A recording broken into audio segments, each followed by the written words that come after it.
जय माता दी दोस्तों, ओम नमः शिवाय। आज की ये वीडियो बहुत ही खास होने वाली है क्योंकि आज हम सिया राम जी की विवाह की कथा को सुनेंगे जिसे हमने रामचरितमानस से लिया है। हे प्रभु, हमें इतनी सामर्थ्य देना कि हम इस कथा का पाठन और श्रवण आपकी कृपा से पूरा कर पाएं। मंगल भवन अमंगल हारी, द्रवहु सुदशरथ अजिर बिहारी। राम सिया राम जय जय राम। राम सिया राम जय जय राम। श्री राम जी लक्ष्मण जी के साथ ताड़का का वध करके मुनि विश्वामित्र जी के साथ जनकपुरी की ओर चले। श्री राम जी ने जब जनकपुर की शोभा देखी तब वह छोटे भाई लक्ष्मण सहित अत्यंत हर्षित हुए। वही आमों का एक अनुपम बाग देखकर और जो सब तरह से सुहावना था, विश्वामित्र जी ने कहा, हे सुजान रघुवीर, मेरा मन कहता है कि यहीं रहा जाए।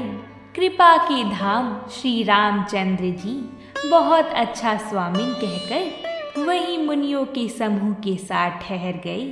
मिथिलापति जनक जी ने जब यह समाचार पाया कि महामुनि विश्वामित्र आए हैं, तब उन्होंने पवित्र हृदय की मंत्री बहुत से योद्धा, श्रेष्ठ ब्राह्मण और अपने श्रेष्ठ लोगों को साथ लिया और इस प्रकार प्रसन्नता के साथ राजा मुनियों के स्वामी विश्वामित्र जी से मिलने चली। राजा जनक जी ने मुनि के चरणों पर मस्तक रखकर प्रणाम किया। मुनियों के स्वामी विश्वामित्र जी ने प्रसन्न होकर आशीर्वाद दिया। उसी समय दोनों भाई आ पहुँचे जो फुलवाड़ी देखने गए थे। जब रघुनाथ जी आए तब सभी उठकर खड़ी हो गई। विश्वामित्र जी ने उनको अपने पास बैठा लिया। राम जी की मधुर मनोहर मूर्ति को देखकर जनक जी विशेष रूप से देह की सुध बुध से रहित हो गए। मन को प्रेम में मग्न जानकर राजा जनक जी ने विवेक का आश्रय लेकर धीरज धारण किया और मुनि के चरणों में सिर नवाकर प्रेम भरी गंभीर वाणी से कहा, हे नाथ, कहिए ये दोनों सुंदर बालक मुनि कुल के आभूषण हैं या किसी राजवंश के पालक? हे नाथ बताइए। मुनि ने हंसकर कहा, हे राजन, आपने ठीक कहा, आपका वचन मिथ्या नहीं हो सकता। जगत में जहाँ तक प्राणी हैं, ये सभी को प्रिय हैं। ये रघुकुल मणि महाराज दशरथ के पुत्र हैं। मेरे हित के लिए राजा ने इन्हें मेरे साथ भेजा है। ये राम और लक्ष्मण दोनों श्रेष्ठ भाई रूप, शील और बल के धाम हैं। सारा जगत साक्षी है कि इन्होंने युद्ध में असुरों को जीतकर मेरे यज्ञ की रक्षा की है। राजा ने कहा, हे मुनि, आपके चरणों के दर्शन कर मैं अपना पुण्य प्रभाव कह नहीं सकता। ये सुंदर श्याम और गौर वर्ण के दोनों भाई आनंद को भी आनंद देने वाले हैं। राजा विदा मांगकर अपने घर गए। रघुकुल के शिरोमणि प्रभु श्री रामचंद्र जी ऋषियों के साथ भोजन और विश्राम करके भाई लक्ष्मण समेत बैठी। लक्ष्मण जी के हृदय में विशेष लालसा है कि जाकर जनकपुर देखावे, परंतु प्रभु श्री रामचंद्र जी का डर है और फिर मुनि से भी सकुचाते हैं। अंतर्यामी श्री रामचंद्र जी ने छोटे भाई के मन की दशा जान ली थी। वह गुरु की आज्ञा पाकर बहुत ही विनय के साथ सकुचाते हुए मुस्कुराकर बोले, हे नाथ, लक्ष्मण नगर देखना चाहती हैं। यदि आपकी आज्ञा पाऊं तो मैं इनको नगर दिखलाकर तुरंत ही वापस ले आऊं। यह सुनकर मुनीश्वर विश्वामित्र जी ने प्रेम सहित वचन कहे, हे राम, सुख के निधान दोनों भाई जाकर नगर देखाओ। दोनों भाई मुनि के चरण कमलों की वंदना करके चले। बालकों के झुंड इनकी अत्यंत शोभा देखकर साथ लग गई। उनके नेत्र और मन इनकी माधुरी पर लुभा गए। श्री रामचंद्र जी की छवि देखकर कोई एक सखी कहने लगी, यह वर जानकी के योग्य है। हे सखी, यदि कहीं राजा इन्हीं देख ले तो प्रतिज्ञा छोड़कर हठ पूर्वक इन्हीं से विवाह कर देंगी।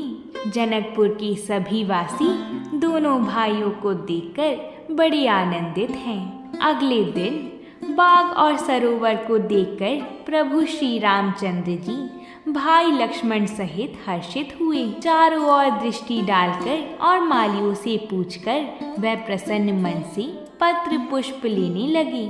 उसी समय सीता जी वहां आई। माता ने उन्हें पार्वती जी की पूजा करने के लिए भेजा था। साथ में सब सुंदरी और सयानी सखियां हैं जो मनोहर वाणी से गीत गा रही हैं। सखियां सहित सरोवर में स्नान करके सीता जी प्रसन्न मन से पार्वती जी के मंदिर में गईं। उन्होंने बड़े प्रेम से वहां पूजा की और अपने योग्य सुंदर वर को मांगा। एक सखी सीता जी का साथ छोड़कर फुलवाड़ी देखने चली गई थी। उसने जाकर दोनों भाइयों को देखा और प्रेम में विभल होकर वह सीता जी के पास आई। सखियों ने उसकी दशा देखी कि उसका शरीर पुलकित और नेत्रों में जल भरा है। सब कोमल वाणी से पूछने लगी कि अपनी प्रसन्नता का कारण बताओ। उसने कहा, 2 राजकुमार बाग देखने आए हैं। किशोर अवस्था के हैं और सब प्रकार से सुंदर हैं। वह सांवले और गोरे रंग के हैं। उनके सौंदर्य को मैं कैसे बखान करूं? यह सुनकर और सीता जी के हृदय में बड़ी उत्कंठा जानकर सब सयानी सखियां प्रसन्न हुई। तब एक सखी कहने लगी, हे सखी, ये वही राजकुमार है जो सुना है कि कल विश्वामित्र मुनि जी के साथ जनकपुर आए हैं और जिन्होंने अपनी रूप की मोहिनी डालकर नगर के स्त्री पुरुषों को अपने वश में कर लिया है। अवश्य ही चलकर उन्हें देखना चाहिए। उसके वचन सीता जी को अत्यंत ही प्रिय लगे और दर्शन के लिए उनके नेत्र अकुला उठे। हाथों के कड़ी, करधनी और पाजेब का शब्द सुनकर श्री रामचंद्र जी हृदय में विचार कर लक्ष्मण जी से कहते हैं, यह ध्वनि ऐसी आ रही है मानो कामदेव ने विश्व को जीतने का संकल्प करके डंके पर चोट मारी है। ऐसा कहकर श्री राम जी ने फिर कर उस ओर देखा।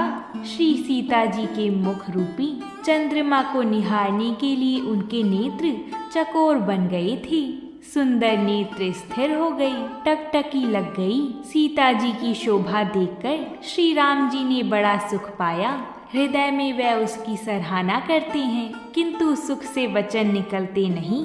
पवित्र मन से अपने छोटे भाई लक्ष्मण जी से समय अनुकूल वचन बोलते हैं, हे तात, यह वही जनक जी की कन्या है जिनके लिए धनुष यज्ञ हो रहा है। रण में शत्रु जिनकी पीठ नहीं देख पाती, पराई स्त्रियां जिनके मन और दृष्टि को नहीं खींच पाती और भिखारी जिनके यहाँ से ना ही नहीं पाते, ऐसे श्रेष्ठ पुरुष संसार में थोड़े हैं। यों श्री राम जी छोटे भाई से बातें कर रहे हैं, पर मन सीता जी के रूप में लुभाया हुआ है। अगर आप सभी ने यहाँ तक कथा को सुना है तो वीडियो को एक लाइक जरूर कर दें। सीता जी चकित होकर चारों ओर देख रही हैं। मन इस बात की चिंता कर रहा है कि राजकुमार कहाँ चले गए। बाल मृगनयनी सीता जी जहाँ दृष्टि डालती हैं वहाँ मानो श्वेत कमलों की कतार बरस जाती है। तब सखियों ने लता की ओर से सुंदर श्याम और गौर कुमार को दिखलाया। उनके रूप को देखकर नेत्र ललचा उठी। वे ऐसे प्रसन्न हुए मानो उन्होंने अपना खजाना पहचान लिया हो। श्री रघुनाथ जी की छवि देखकर नेत्र निश्चल हो गई। पलकों ने भी गिरना छोड़ दिया। अधिक स्नेह के कारण शरीर बेकाबू हो गया। फिर वो दिन भी आया जब सीता जी का स्वयंवर था। सुअवसर जानकर जनक जी ने सीता जी को बुलावा भेजा।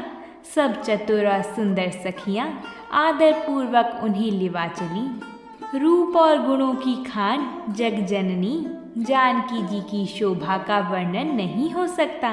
सभी सयानी सखियां सीता जी को साथ लेकर मनोहर वाणी से गीत गाती हुई चली। सीता जी के कर कमलों में जयमाला सुशोभित है। सब राजा चकित होकर अचानक उनकी ओर देखने लगे।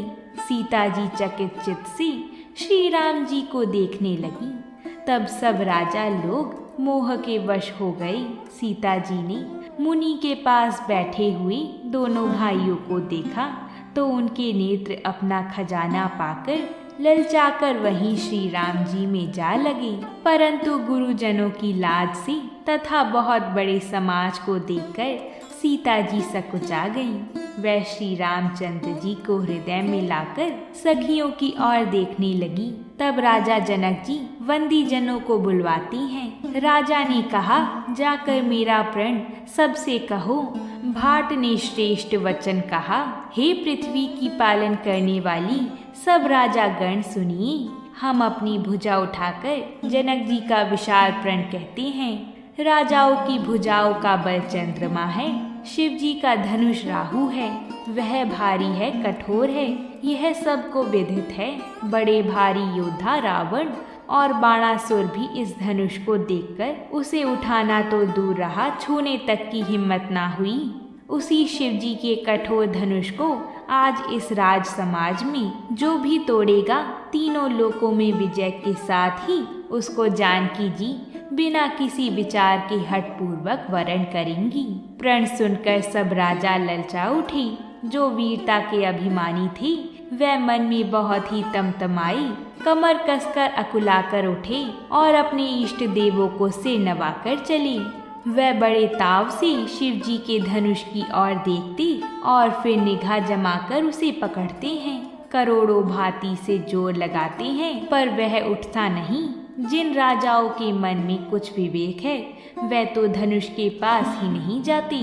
वह मूर्ख राजा तमतमाकर धनुष को पकड़ते हैं, परंतु जब नहीं उठता तो लजाकर चले जाते हैं। राजाओं को देखकर जनक जी अकुला उठे और ऐसे वचन बोले जो मानो क्रोध में सुने हुए थे। मैंने जो प्रण ठाना था उसे सुनकर द्वीप द्वीप के अनेकों राजा आए। देवता और दैत्य भी मनुष्य का शरीर धारण करके आए तथा और भी बहुत से रणधीर वीर आए हैं, परंतु धनुष को तोड़कर मनोहर कन्या, बड़ी विजय और अत्यंत सुंदर कीर्ति को पाने वाला मानो ब्रह्मा जी ने किसी को रचा ही नहीं। कहिए ये लाभ किसको अच्छा नहीं लगता, परंतु किसी ने भी शंकर जी का धनुष नहीं चढ़ाया। अरे भाई, चढ़ाना और तोड़ना दूर रहा, कोई तिल भर भूमि भी छुड़ा ना सका। अब कोई वीरता और अभिमानी नाराज ना हो। मैंने जान लिया पृथ्वी वीरों से खाली हो गई है। अब आशा छोड़कर अपने अपने घर जाओ। ब्रह्मा जी ने सीता का विवाह लिखा ही नहीं है। यदि प्रण छोड़ता हूँ तो पुण्य जाता है, इसलिए क्या करूँ, कन्या कुंवारी ही रही। यदि मैं जानता कि पृथ्वी वीरों से शून्य है तो प्रण करके उपहास का पात्र न बनता। जनक जी के ऐसे वचन सुनकर सभी स्त्री पुरुष जानकी जी की ओर देखकर दुखी हुए, परंतु लक्ष्मण जी तमतमा उठे। उनकी बाहें टेढ़ी हो गई, होठ फड़कने लगी और नेत्र क्रोध से लाल हो गई। श्री रघुवीर जी के डर से कुछ कह तो सकते नहीं, पर जनक जी के वचन उन्हें बाण से लगे। श्री रामचंद्र जी के चरण कमलों में सिर नवाकर वह यथार्थ वचन बोले। रघुवंशियों में कोई भी जहाँ होता है उस समाज में ऐसे वचन कोई नहीं कहता जैसे अनुचित वचन रघुकुल शिरोमणि श्री राम जी की उपस्थिति जानते हुए भी जनक जी ने कहे हैं। हे सूर्य कुल रूपी कमल के सूर्य, सुनिए, मैं स्वभाव से ही कहता हूँ, कुछ अभिमान करके नहीं। यदि आपकी आज्ञा पाऊँ तो मैं ब्रह्मांड को गेंद की तरह उठा लूँ और उसे कच्चे घड़े की तरह फोड़ डालूं। मैं सुमेरु पर्वत को मूली की तरह तोड़ सकता हूँ। हे भगवान, आपके प्रताप की महिमा से यह बेचारा पुराना धनुष तो कौन चीज है। ऐसा जानकर हे नाथ, आज्ञा हो तो कुछ खेल करूँ, उसे भी देखिए। हे नाथ, मैं चाहूँ तो इस धनुष को तोड़ दूँ। यदि ऐसा ना करूँ तो प्रभु के चरणों की शपथ है, फिर मैं धनुष और तरकस को कभी हाथ में भी ना लूँगा। ज्यों ही लक्ष्मण जी क्रोध भरे वचन बोले कि पृथ्वी डगमगा उठी। श्री रामचंद्र जी ने इशारे से लक्ष्मण जी को मना किया और प्रेम सहित अपने पास बैठा लिया। विश्वामित्र जी शुभ समय जानकर अत्यंत प्रेम भरी वाणी से बोली, हे राम, उठो, शिव जी का धनुष तोड़ो और हे तात, जनक का संताप मिटाओ। गुरु के वचन सुनकर श्री राम जी ने चरणों में सिर नवाया।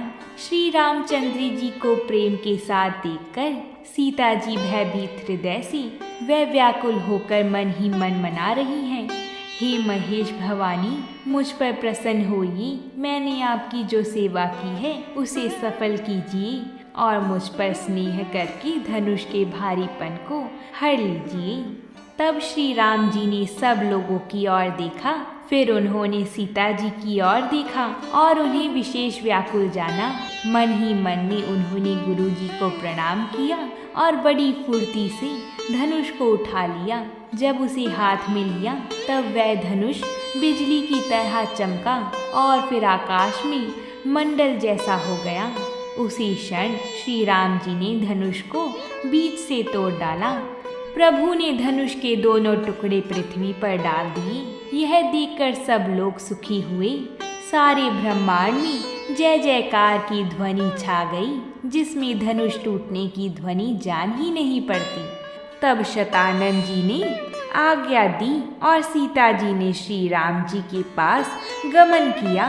साथ में सुंदर चतुर सखियां मंगलचार के गीत गा रही हैं। समीप जाकर श्री राम जी की शोभा देखकर राजकुमारी सीता जी जैसे चित्र में लिखी सी हो गई हूँ।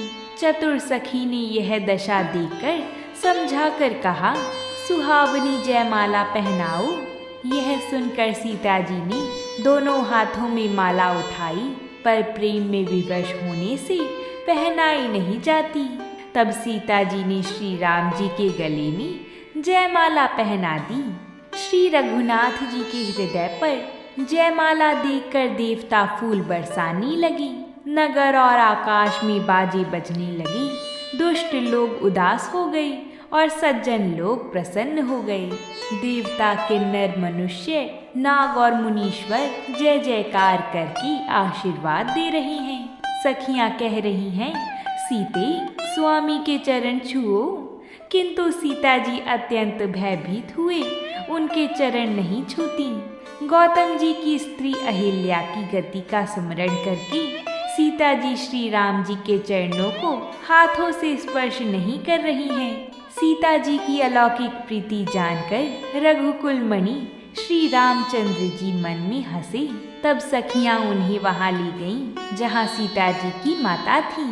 श्री रामचंद्र जी मन में सीता जी के प्रेम का बखान करते हुए स्वाभाविक चाल से गुरु जी के पास चली गई। राजाओं के कटु और विरोध वचन सुनकर लक्ष्मण जी इधर उधर ताकते हैं, किंतु श्री रामचंद्र जी के डर से कुछ बोल नहीं सकते। उसी मौके पर शिव जी के धनुष का टूटना सुनकर भृगुकुल रूपी कमल के सूर्य परशुराम जी आई। इन्हें देखकर सब राजा सकुचा गए। गोरे शरीर पर विभूति बड़ी फब रही है, सिर पर जटा है, शांत वेश है, परंतु करनी बहुत कठोर है। परशुराम जी का भयानक वेश देखकर सब राजा भय से व्याकुल हो उठे और खड़े हुए पिता सहित अपना नाम कहकर सब दंडवत प्रणाम करने लगे। फिर जनक जी ने आकर सिर नवाया और सीता जी को बुलाकर प्रणाम करवाया। परशुराम जी ने सीता जी को आशीर्वाद दिया और उनकी सखियां उन्हें वहां से ले गईं। फिर विश्वामित्र जी आकर मिले और उन्होंने दोनों भाइयों को उनके चरण कमलों को छुवाया। विश्वामित्र जी ने कहा, ये राम और लक्ष्मण राजा दशरथ के पुत्र हैं। उनकी सुंदर जोड़ी देखकर परशुराम जी ने आशीर्वाद दिया, जिस कारण सब राजा आए थे। राजा जनक ने वह सब समाचार कह सुनाया। जनक जी के वचन सुनकर परशुराम जी ने फिरकर दूसरी ओर देखा तो धनुष के टुकड़ी पृथ्वी पर पड़े हुए दिखाई दिए। तब अत्यंत क्रोध में भरकर वह कठोर वचन बोले, मूर्ख जनक, बता, धनुष किसने तोड़ा है? उसे शीघ्र दिखा, नहीं तो अरे मूढ़, आज मैं जहाँ तक तेरा राज्य है वहाँ तक की पृथ्वी पलट दूंगा। राजा को अत्यंत डर लग गया, जिसके कारण वह उत्तर नहीं देते। यह देखकर कुटिल राजा मन में बड़े प्रसन्न हुए। तब श्री रामचंद्र जी सब लोगों को भयभीत देखकर और सीता जी को डरी हुई जानकर बोले, हे नाथ, शिव जी के धनुष को तोड़ने वाला आपका कोई एक दास ही होगा। क्या आज्ञा है, मुझसे क्यों नहीं कहते? यह सुनकर क्रोधित मुनि रिसा कर बोले, सेवक वह है जो सेवा का काम करे, शत्रु का काम करके तो लड़ाई ही करनी चाहिए। हे राम सुनो, जिसने शिव जी के धनुष को तोड़ा है वह साहस बाहु के समान मेरा शत्रु है। वह इस समाज को छोड़कर अलग हो जाए, नहीं तो सभी राजा मारे जाएंगे। मुनि के इस प्रकार वचन सुनकर लक्ष्मण जी मुस्कुराए और परशुराम जी से बोले, हे गुसाई, लड़कपन में हमने बहुत सी धनुइयां तोड़ डाली, किंतु आपने ऐसा क्रोध कभी नहीं किया। इसी धनुष पर इतनी ममता किस कारण से है? यह सुनकर भृगुवंश की ध्वजा स्वरूप परशुराम जी कुपित होकर कहने लगी, अरे राजपुत्र, काल के वश होने से तुझे बोलने में कुछ भी होश नहीं है। सारे संसार में विख्यात शिव जी का यह धनुष क्या धनु ही के समान है? लक्ष्मण जी ने हंसकर कहा, हे देव सुनिए, हमारे जान में तो सभी धनुष एक से ही हैं। पुराने धनुष के तोड़ने में क्या लाभ हानि? श्री रामचंद्र जी ने तो इसे नवीन के धोखे से देखा था, फिर यह तो छूते ही टूट गया। इसमें रघुनाथ जी का भी कोई दोष नहीं है। हे भगवान, आप बिना ही कारण किस लिए क्रोध करते हैं? परशुराम जी अपनी फरसे की ओर देखकर बोली, अरे दुष्ट, तूने मेरा स्वभाव नहीं सुना? मैं तुझे बालक जानकर नहीं मारता हूँ। क्या तू मुझे निरामुनि ही जानता है? मैं बाल ब्रह्मचारी और अत्यंत क्रोधी हूँ। अपनी भुजाओं के बल से मैंने पृथ्वी को राजाओं से रहित कर दिया और बहुत बार उसे ब्राह्मणों को दे डाला। हे राजकुमार, साहस बाहु की भुजाओं को काटने वाले मेरे इस फरसे को देख। परशुराम जी के भय से श्री रामचंद्र जी दोनों हाथ जोड़कर अत्यंत विनय के साथ कोमल और शीतल वाणी बोली, हे नाथ सुनिए, आप तो स्वभाव से ही सुजान हैं। आप बालक के वचन पर कान ना दीजिए। हे नाथ, आपका अपराधी तो मैं हूँ। अंतः हे स्वामी, कृपा, क्रोध, वध और बंधन जो कुछ करना हो दास की तरह मुझ पर कीजिए। श्री राम जी ने कहा, हे मुनीश्वर, क्रोध छोड़िए। आपके हाथ में कुठार है और मेरा यह सिर आगे है। जिस प्रकार आपका क्रोध जाए, हे स्वामी वही कीजिए। मुझे अपना दास जानिए। स्वामी और सेवक में युद्ध कैसा? हे ब्राह्मण श्रेष्ठ, क्रोध का त्याग कीजिए। आपका वेश देखकर ही बालक ने कुछ कह डाला था, वास्तव में उसका भी कोई दोष नहीं है। ब्राह्मणों के हृदय में बहुत अधिक दया होनी चाहिए। हमारी और आपकी बराबरी कैसी? कहिए ना, कहाँ चरण और कहाँ मस्तक, कहाँ मेरा राम मात्र छोटा सा नाम और कहाँ आपका परशु सहित बड़ा नाम। हे देव, हमारे तो एक ही गुण धनुष है और आपके तो परम पवित्र 9 गुण हैं। हम तो सब प्रकार से आपसे हारे हैं। हे श्रेष्ठ, हमारे अपराधों को क्षमा कीजिए। श्री रघुनाथ जी के कोमल और रहस्यपूर्ण वचन सुनकर परशुराम जी ने कहा, हे राम, हे लक्ष्मीपति, धनुष को हाथ में लीजिए और इसे खींचिए, जिससे मेरा संदेह मिट जाए। परशुराम जी धनुष देने लगे, तब वह आप ही चला गया। तब परशुराम जी के मन में बड़ा आश्चर्य हुआ। तब उन्होंने श्री राम जी का प्रभाव जाना। उनका शरीर पुलकित और प्रफुल्लित हो गया। वह हाथ जोड़कर वचन बोले, हे रघुकुल के पताका स्वरूप श्री रामचंद्र जी, आपकी जय हो, जय हो, जय हो। ऐसा कहकर परशुराम जी तब के लिए वन को चले गए। देवता ने नगाड़े बजाए, वह प्रभु के ऊपर फूल बरसाने लगे। जनकपुर के स्त्री पुरुष सब हर्षित हो गए। जनक जी ने विश्वामित्र जी को प्रणाम किया और कहा, प्रभु ही की कृपा से श्री रामचंद्र जी ने धनुष तोड़ा है। दोनों भाइयों ने मुझे कृतार्थ कर दिया। अब जो उचित हो सो कहिए। मुनि ने कहा, हे चतुर नरेश, सुनो, यों तो विवाह धनुष के अधीन था। धनुष के टूटते ही विवाह हो गया था। देवता, मनुष्य और नाग सब किसी को यह मालूम है। तथापि तुम जाकर अपने कुल का जैसा व्यवहार हो, ब्राह्मणों, कुल के बूढ़ों और गुरुजी से पूछकर और वेदों में वर्णित जैसा आचार हो वैसा करो। जाकर अयोध्या को दूत भेजो जो राजा दशरथ को बुला लावे। राजा ने प्रसन्न होकर कहा, हे कृपालु, बहुत अच्छा। और उसी समय दूतों को बुलाकर भेज दिया। जनक जी के दूत श्री रामचंद्र जी के पवित्र पुरी अयोध्या में पहुँचे। राजा दशरथ जी ने सुनकर उन्हें बुला लिया। जब दशरथ जी को यह सूचना मिली तो उनका शरीर पुलकित हो गया और छाती भर आई। हृदय में राम और लक्ष्मण हैं, हाथ में सुंदर चिट्ठी है। राजा उसे हाथ में लिए ही रह गए। धीरज धरकर उन्होंने पत्रिका पढ़ी। सारी सभा सच्ची बात सुनकर हर्षित हो गई। भरत जी अपने मित्रों और भाई शत्रुघ्न जी के साथ जहाँ खेलते थे वही समाचार पाकर वे आ गए। राजा ने सभी रानियों को यह समाचार दिया। समाचार सुनकर सभी रानी हर्ष से भर गईं। फिर अस्त्र शस्त्र और सब साज सजाकर सारथियों ने रथियों को बुला लिया। रथों पर चढ़ चढ़कर बारात नगर के बाहर जुटने लगी। गुरुजी की आज्ञा पाकर पृथ्वीपति दशरथ जी शंख बजाकर चली। बारात लगन के दिन से पहले आ गई है। इससे जनकपुर में अधिक आनंद छा रहा है।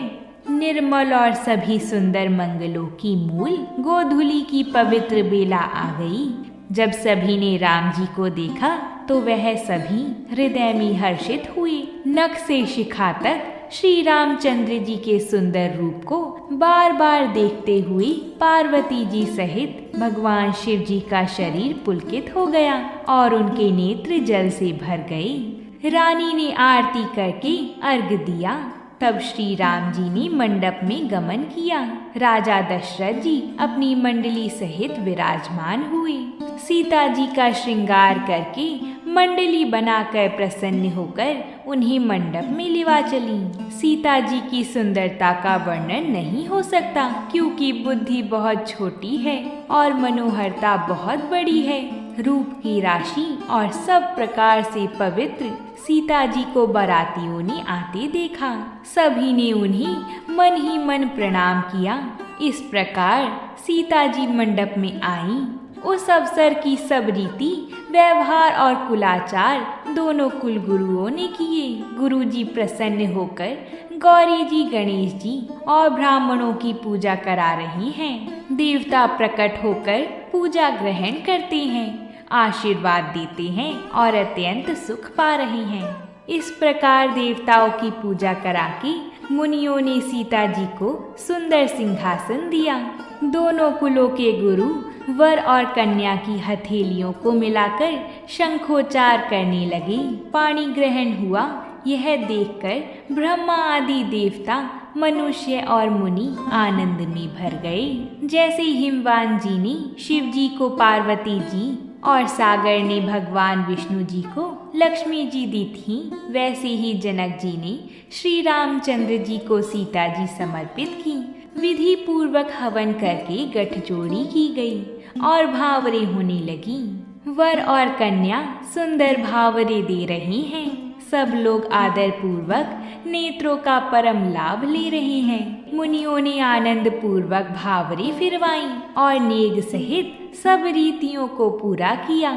श्री रामचंद्र जी सीता जी के सिर में सिंदूर दे रहे हैं। यह शोभा किसी प्रकार भी कहीं नहीं जाती। फिर वशिष्ठ जी ने आज्ञा दी। तब दूल्हा और दुल्हन एक आसन पर बैठी। तब वशिष्ठ जी की आज्ञा पाकर जनक जी ने विवाह का सामान सजाकर मांडवी जी, शूद्रकीर्ति जी और उर्मिला जी, इन तीनों राजकुमारियों को बुला लिया। राजा जनक ने प्रेम पूर्वक सब रीतियां करके भरत जी को ब्याह दिया। जानकी जी की छोटी बहन उर्मिला जी को सब सुंदरियों और शिरोमणि जानकर लक्ष्मण जी को ब्याह दिया। और जिनका नाम श्रुत कीर्ति है और जो सुंदर नेत्रों वाली, सब गुणों की खान और रूप तथा शील में उजागर हैं, उनको राजा ने शत्रुघ्न जी को ब्याह दिया। दूल्हा और दुल्हने परस्पर अपने अपने अनुरूप जोड़ी को देखकर सकुचाती हुई हृदय में हर्षित हो रही हैं। सब पुत्रों को बहुओं सहित देखकर अवध नरेश दशरथ जी ऐसी आनंदित हैं। श्री रामचंद्र जी के विवाह की जैसी विधि वर्णन की गई है, उसी रीति से सब राजकुमार विवाहे गए। तब मुनीश्वर की आज्ञा पाकर सुंदरी सखियां मंगल गान करती हुई दुल्हनों सहित दूल्हों को लिबाकर कोहबार को चली। सीता जी बार बार राम जी को देखती हैं और सकुचा जाती हैं, पर उनका मन नहीं सकुचाता। श्री रामचंद्र जी का सांवला शरीर स्वभाव से ही सुंदर है। पार्वती जी श्री रामचंद्र जी को वधू को ग्रास देना सिखाती हैं और सरस्वती जी सीता जी को सिखाती हैं। रानी वास हास विलास के आनंद में मग्न है। उसके बाद वर कन्याओं को सब सुंदर सखियां जनवासे को लिवा चली। तब सभी देव जय हो जय हो जय हो कहते हुए अपने अपने लोक को चले। सुअवसर जानकर श्री रामचंद्र जी शील स्नेह और संकोच भरी वाणी से बोली, महाराज अयोध्यापुरी को चलना चाहते हैं। उन्होंने हमें विदा होने के लिए यहाँ भेजा है। हे माता, प्रसन्न मन से आज्ञा दीजिए और हमें अपने बालक जानकर सदा स्नेह बनाए रखिएगा। इन वचनों को सुनते ही रानी वास उदास हो गया। सासुएं प्रेमवश बोल नहीं सकती। उन्होंने सब कुमारियों को हृदय से लगा लिया और उनके पतियों को सौंपकर बहुत विनती की। उन्होंने सीता जी को श्री रामचंद्र जी को समर्पित किया और हाथ जोड़कर बार बार कहा, हे तात, हे सुजान, मैं बलि जाती हूँ। तुमको सबका हाल मालूम है। परिवार को, पुरवासियों को, मुझको और राजा को सीता प्राणों के समान प्रिय है, ऐसा जानिएगा। श्री राम जी ने सास का बहुत प्रकार से सम्मान किया। तब श्री राम जी ने हाथ जोड़कर विदा मांगते हुए बार बार प्रणाम किया। आशीर्वाद पाकर भाइयों सहित श्री रघुनाथ जी चले। तब भाई सहित जनक जी वहां आए। प्रेम से उमड़कर उनके नेत्रों में जल भर आया। वे परम वैराग्यवान कहलाते थे, पर सीता जी को देखकर उनका भी धीरज भाग गया। राजा ने जानकी जी को हृदय से लगा लिया। सब बुद्धिमान मंत्री उन्हें समझाते हैं। तब राजा ने विषाद करने का समय न जानकर विचार किया। बारंबार पुत्रियों को हृदय से लगाकर सुंदर सजी हुई पालकियां मंगवाई। सारा परिवार प्रेम में विवश है। कन्याओं को पालकी पर चढ़ाया। सीता जी के चलते समय जनकपुरवासी व्याकुल हो गया। सब भाइयों के साथ चली। डंका बजाकर बारात चली। बारात को आती हुई सुनकर नगर निवासी प्रसन्न हो गए। बहुओं सहित सब राजकुमार और सब रानियों समेत सभी बारातियों का अयोध्यापुरी में स्वागत हुआ। रानियों ने पुत्र और पुत्र वधू का स्वागत किया। जब से श्री रामचंद्र जी विवाह करके घर आए, तब से सब प्रकार का आनंद अयोध्या में आकर बसने लगा। प्रभु के विवाह में आनंद उत्साह हुआ। श्री सीताराम जी के यश को, अविकुल के जीवन को पवित्र करने वाला और मंगलों की खान जानकर इससे मैंने अपनी वाणी को पवित्र करने के लिए कुछ थोड़ा सा बखान कर कहा है। श्री सीता जी और श्री रघुनाथ जी के विवाह प्रसंग को जो लोग प्रेम पूर्वक गाएंगे और सुनेंगे, उनके लिए सदा आनंद ही आनंद है, क्योंकि श्री रामचंद्र जी का यश मंगल का धाम है। बोलिए सिया रामचंद्र जी की जय हो। बालकांड समाप्त। हे प्रभु, आपकी कृपा से हमने इस कथा को पूरा किया है। अपनी कृपा हम पर बनाए रखिएगा। तो बोलिए भगवान श्री राम की जय हो। अगर आप सभी को हमारी कथा पसंद आई हो तो वीडियो को लाइक करिएगा, शेयर करिएगा। साथ ही में अगर आप हमारी और कथाओं को सुनना चाहते हैं तो हमारे चैनल पर जाकर ज़रूर सुनिएगा। हम व्रतों से जुड़ी कथाएं आप सभी के लिए लाते रहते हैं। प्रेम से बोलिए जय माता दी।